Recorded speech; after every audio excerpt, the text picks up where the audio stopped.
Hello friends, now today will finish waves and oscillation. आज के दिन हम वेव्स और ऑसिलेशन फिनिश कर देते हैं और last article, last part theory का समझेंगे, and that is standing wave और stationary wave. Standing wave, waves और स्टेशनरी वेव्स। देखिए, हम पिछले लेक्चर तक हमने क्या क्या समझा है, पहले एक बार उसको रिकॉल कर लें। हमने सुपरपोजिशन ऑफ वेव समझा था, और सुपरपोजिशन ऑफ वेव हमने समझा था दो या दो से अधिक वेव्स जब एक साथ, एक ही पार्टिकल, एक ही मीडियम में, एक ही जगह पर सुपर इम्पोज हो जाए, एक्ट करने लगे, तो उस मीडियम के पार्टिकल्स का जो रिजल्टिंग मोशन होगा, that is described bye superposition of waves. अब फिर इसके बाद हमने रिफ्लेक्शन ऑफ वेव समझा था और ट्रांसमिशन ऑफ वेव समझा था कि एक वेव जो एक मीडियम में ट्रेवल कर रही है, यदि वो दूसरे मीडियम में पेनिट्रेट कर जाए, दूसरे मीडियम में प्रोपोगेट करने लगे, या उसी मीडियम में ट्रेवल करते हुए किसी मीडियम से टकरा के लौटे, तुमने रिफ्लेक्शन ऑफ वेव और ट्रांसमिशन ऑफ वेव का कंसेप्ट मेरे लास्ट आर्टिकल में समझा।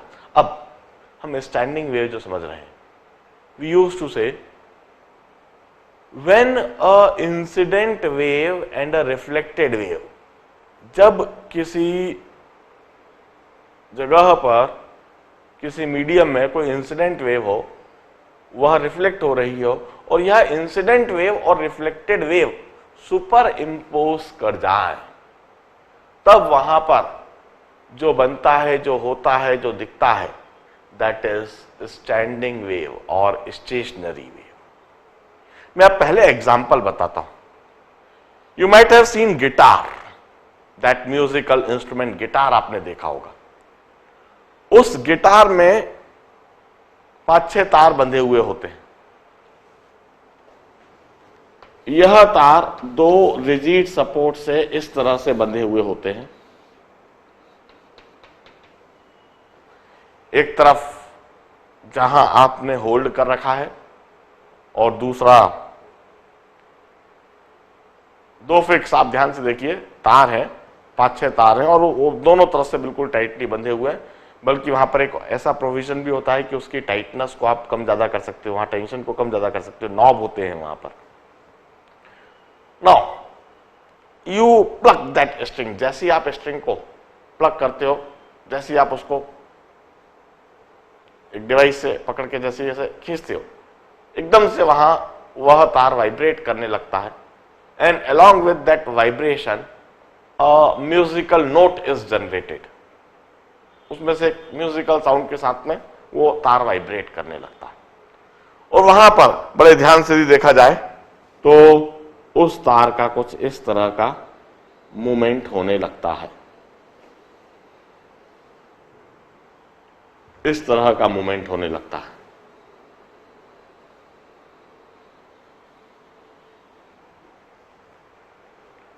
वहां पर उस तार पर किसी भी पार्टिकल को देखें तो वह इस तरह से टू एंड फ्रो मोशन करने लगेगा, और टू एंड फ्रो मोशन इस तरह से ऊपर नीचे हो रहा है। इस टू एंड फ्रो मोशन के दौरान वी यूज्ड टू से इट स्टार्ट्स वाइब्रेटिंग, और इस टू एंड फ्रो मोशन के दौरान वहां पर एक म्यूजिकल नोट जनरेट होता है। Here we are observing the formation of standing wave और द स्टेशनरी वेव। इसी स्टैंडिंग वेव और स्टेशनरी वेव के बारे में हम डिटेल में स्टडी करना चाहते हैं। हम सबसे पहले इसका एनालिटिकल अप्रोच समझेंगे। एनालिटिकल अप्रोच में हम पूरी तरह से मैथमेटिकली समझेंगे कि यह वेव कैसे, किस तरह से बन रही है, what is mathematics and physics behind it. फिर हम इसका ग्राफिकल अप्रोच, ग्राफिकल एस्पेक्ट को सीखेंगे कि ग्राफिकली हम इस बात को बना के ड्रॉ करके देखेंगे कि ये वेव कैसे जनरेट हो रही है। एनालिटिकल अप्रोच, ग्राफिकल अप्रोच देखने के बाद में फिर हम इसके बाकी के ढेर सारे एस्पेक्ट को समझेंगे, और इस टॉपिक को, इस चैप्टर को इनफैक्ट आज के दिन फिनिश करेंगे। अब देखिए, first of all I will write standing wave और stationary waves are formed when incident and reflected wave are superimposed they have same amplitude, same angular frequency, same angular wave number, same velocity. मैं इधर लिखता हूं, when incident wave and reflected wave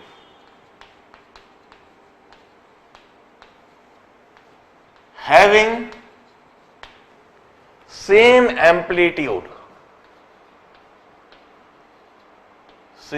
amplitude, A, angular frequency,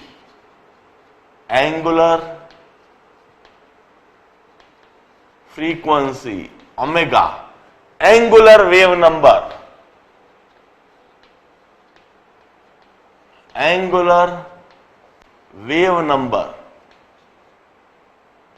K, velocity, V, are superposed.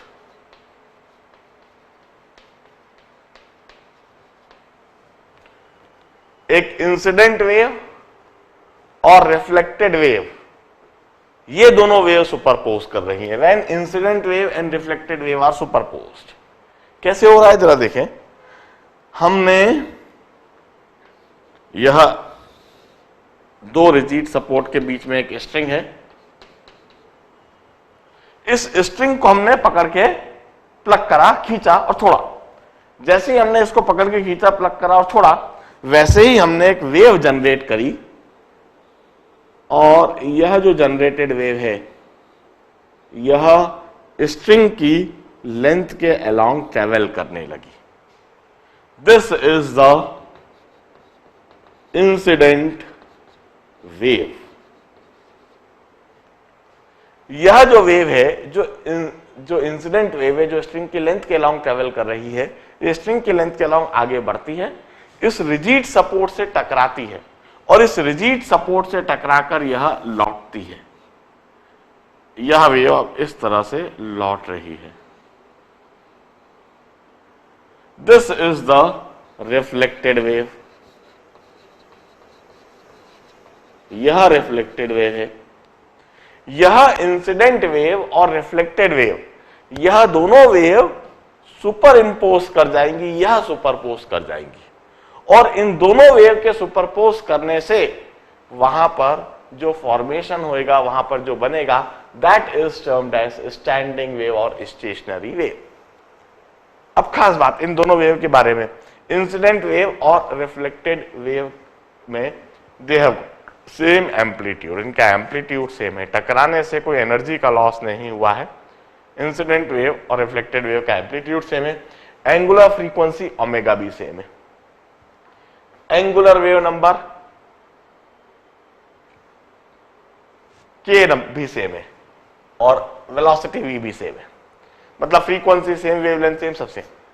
इन दोनों में different क्या है? They are just opposite in direction. They are just opposite in direction. They are simply opposite in direction. In their direction. एक travel कर रही है positive x axis के along और एक ट्रेवल कर रही है नेगेटिव एक्स एक्सिस के अलॉन्ग। हम कहते हैं इस तरह से अपोजिट डायरेक्शन की दो वेव्स जब भी एक दूसरे के साथ सुपर इंपोज करती है तो वहां पर स्टैंडिंग वेव्स का फॉर्मेशन हो सकता है। अब मैं एनालिटिकल अप्रोच सबसे पहले बताऊंगा। मैं सबसे पहले लिखता हूं इंसिडेंट वेव की equation. Incident wave would be written as y is equal to a sine omega T minus kx। मैंने एम्पलीट्यूड a लिख दिया, sine function, omega is angular frequency, k is the angular wave number, minus sign मैं इसलिए लिख रहा हूं because this wave is travelling along positive x axis. Incident wave को मैं पॉजिटिव एक्स एक्सिस के अलोंग ट्रेवल करता हुआ देखता हूं। Now the next is the reflected wave. Incident wave को मैं y1 लिखता हूं, रिफ्लेक्टेड वेव को मैं y2 लिखता हूं। अब रिफ्लेक्टेड वेव जब रिफ्लेक्ट होगी तो उसकी इक्वेशन कैसे लिखी जाएगी? एम्पलीट्यूड में कोई फर्क नहीं, ए sine omega T plus K x plus पाई। अब जरा देखिए, इंसिडेंट वेव और रिफ्लेक्टेड वेव में मैंने क्या फर्क करा? सबसे पहले तो प्लस पाई क्यों करा? प्लस पाई करने की वजह है क्योंकि यह इंसिडेंट वेव एक रिजिड सपोर्ट से टकराकर लौट रही है, एक डेंसर मीडियम से टकराकर लौट रही है।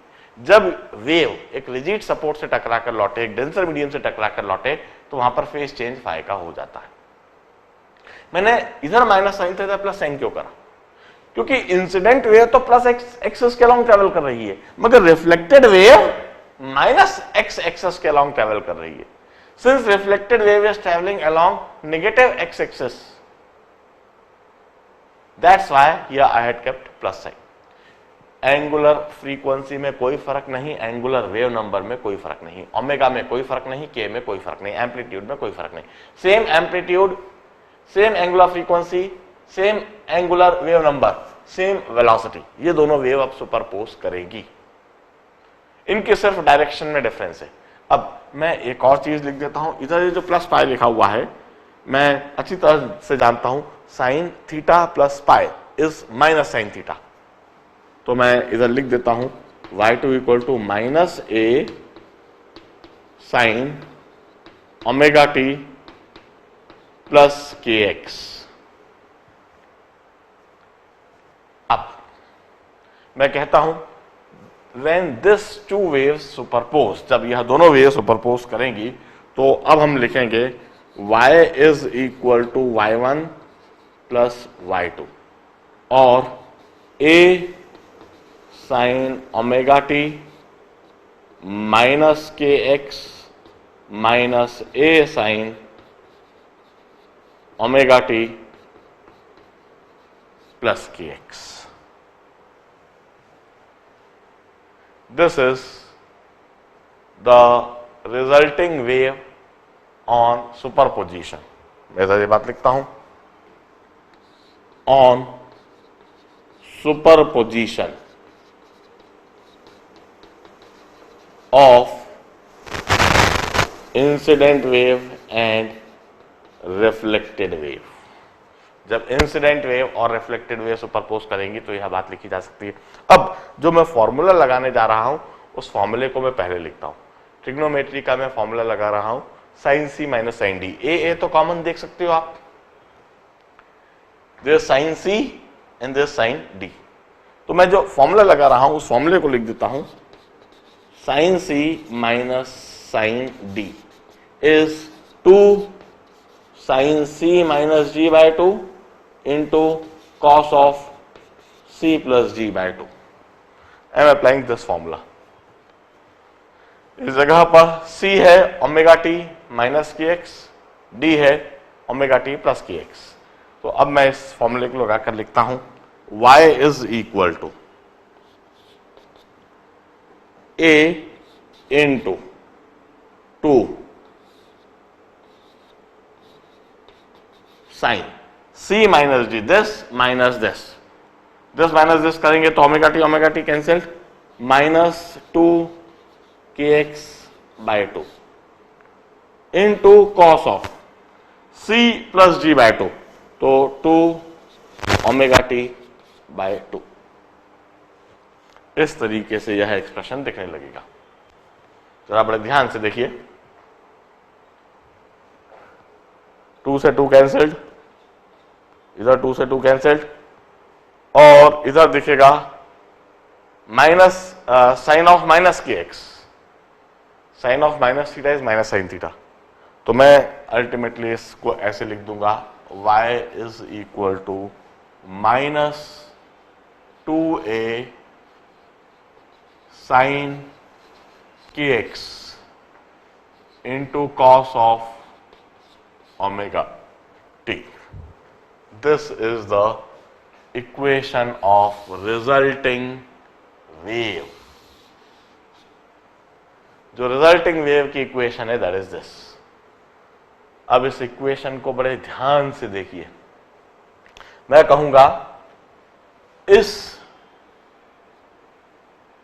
टर्म को स्क्वायर ब्रैकेट में रख के देखिए और इस ओमेगा टी को अलग रखा हुआ देखिए। y is equal to -2a sine kx, इसे अलग रखा हुआ देखिए, और cos ऑफ ओमेगा टी इसे अलग रखा हुआ देखिए। cos omega T, this is a harmonic function, यह एक हार्मोनिक फंक्शन है। For any particle y is the displacement. किसी भी पार्टिकल के लिए, हम जैसे यह पार्टिकल की बात करें, इस पार्टिकल की बात करें, तो इस पार्टिकल का जो y है इट्स cos ओमेगा टी। यहां पर ओमेगा टी माइनस के एक्स ऐसा कोई फंक्शन नहीं आ रहा है। जरा देखिए, ओमेगा टी माइनस के एक्स होता, दिस ओमेगा टी माइनस के x, this term indicate propagation of disturbance, this term indicate propagating wave, progressive wave। मगर इधर माइनस के एक्स जैसा कोई टर्म नहीं दिख रहा है, इसका मतलब it's a non propagating disturbance. cos omega T, this imply non progressive और नॉन प्रोपोगेटिंग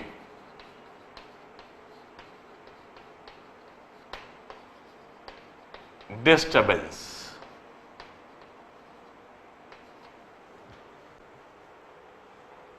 यह एक हार्मोनिक फंक्शन है cos ओमेगा टी। साइन और cos ये हार्मोनिक फंक्शन होते हैं।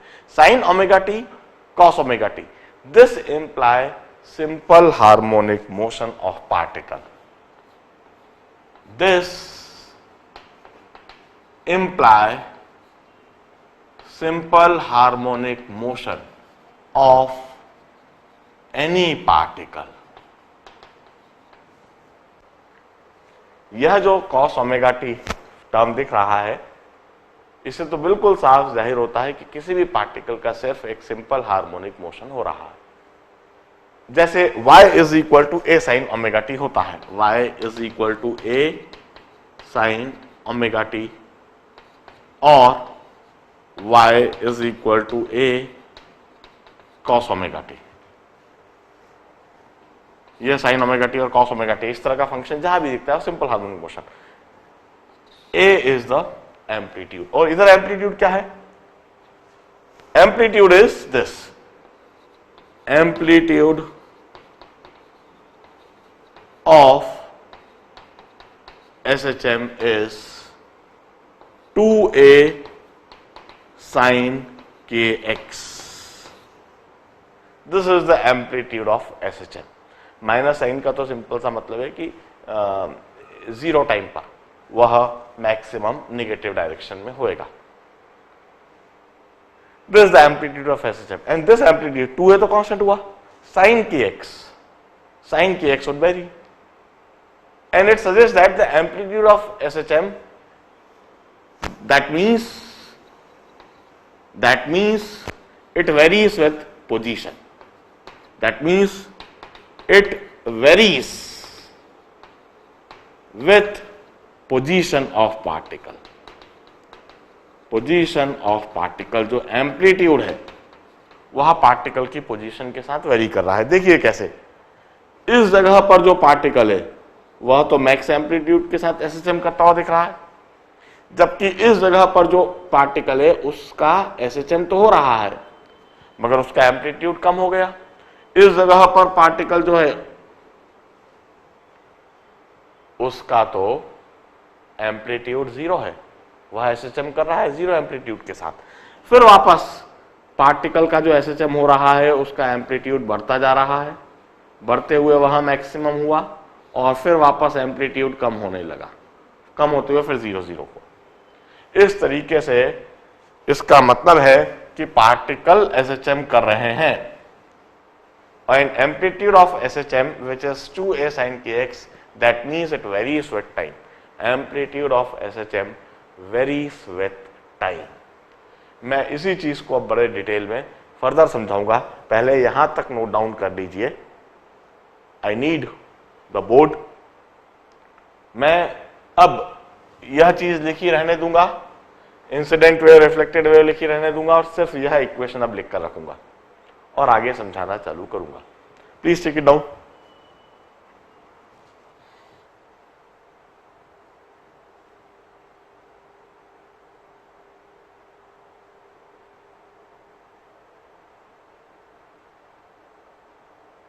देखिए, incident wave y1 equal to a sine omega T minus k x, कुछ इस तरह की. Reflected wave y2 equal to a sine omega T plus k x plus pi. And incident और reflected wave, इन दोनों के सुपर इम्पोजिशन से जो वेव बनी, that is y is equal to y1 plus y2, and that is given by this equation minus 2a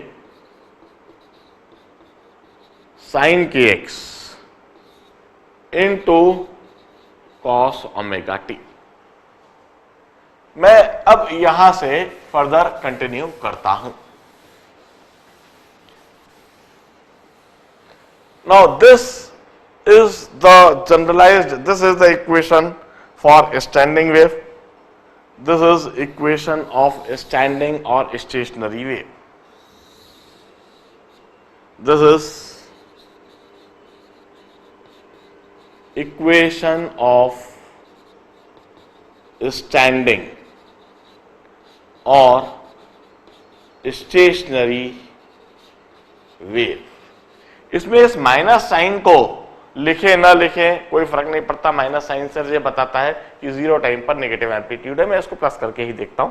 तो equation of standing और stationary wave, और यह दिखने में दिखेगी कैसी, इस तरह से कोई स्ट्रिंग है तो उसके ऊपर इस तरीके से यह वेव बनी हुई हमें दिख रही है. हमने कोई बीच का कोई भी सेक्शन ले लिया है और वह बीच का सेक्शन इस तरीके से वाइब्रेट कर रहा है. इस सेक्शन पर कोई सा भी पार्टिकल हम देखेंगे तो इस पार्टिकल का एम्पलीट्यूड 0 है. कोई सा भी पार्टिकल SHM कर रहा है और इस SHM का एम्पलीट्यूड बढ़ता जा रहा है. बढ़ते बढ़ते मैक्सिमम हुआ, फिर मिनिमम, और फिर 0. फिर एम्पलीट्यूड बढ़ता जा रहा है, बढ़ते हुए एम्पलीट्यूड फिर मैक्सिमम हुआ और फिर 0. इस तरीके से एम्पलीट्यूड वेरी कर रहा है ओवर द लेंथ. अब सबसे पहली बात, जनरली यह स्ट्रिंग दोनों एंड्स से फिक्स्ड है, रिजिड है. If L is the length of a string, then at x is equal to 0, here x equal to 0 and here x equal to L, इस जगह पर एम्पलीट्यूड ऑफ SHM 0 होना चाहिए, इस जगह पर एम्पलीट्यूड ऑफ SHM 0 होना चाहिए. ये बात पक्का है. हम कहते हैं at this point x is 0, at one end of the string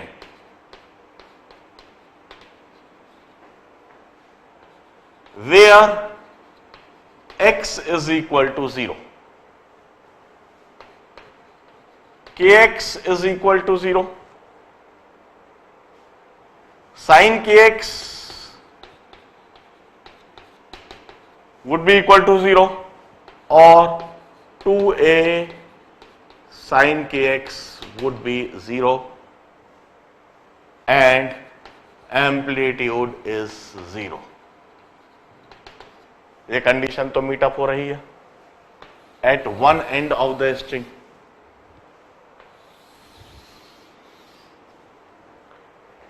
two A sine के एक्स 0 हो जाएगा, इस पॉइंट पर स्ट्रिंग बिल्कुल भी मूव नहीं करेगी, एम्पलीट्यूड 0 होगा. while at another end of the string, at other end of the string, where x is equal to L, kx would be equal to kL, or sin kx जो कि होगा sin kL, इसे भी 0 होना चाहिए. इसे भी 0 होना चाहिए. क्यों? क्योंकि इस एंड पर भी स्ट्रिंग बंधी हुई है. Since it's tied at this end with a rigid support, rigid support से टाइड होने की वजह से इस एंड को भी बिल्कुल भी मूव नहीं करना चाहिए. इसलिए therefore एम्पलीट्यूड मस्ट बी 0. इस जगह पर भी एम्पलीट्यूड 0 होना चाहिए. तो ये कैसे हो सकता है? अब साइन की वैल्यू 0 कब कब होती है? साइन की वैल्यू 0 होती है एक तो थीटा इक्वल टू 0, एक थीटा इक्वल टू पाई, एक थीटा इक्वल टू 2 पाई. हम कहते हैं साइन थीटा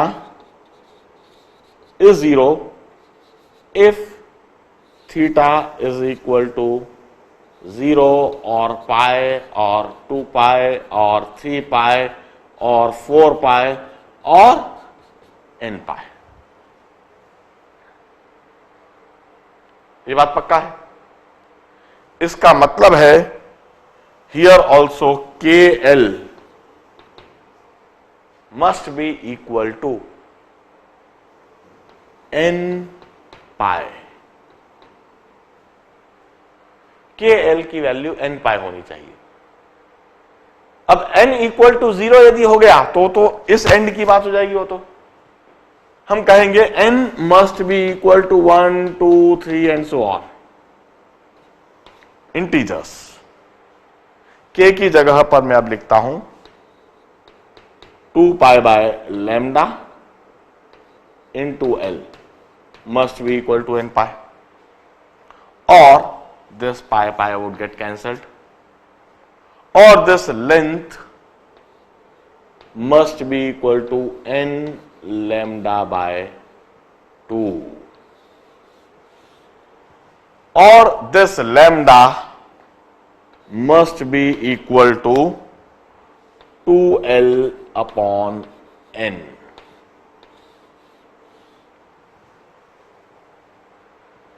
अब इस बात को बड़े ध्यान से समझना है.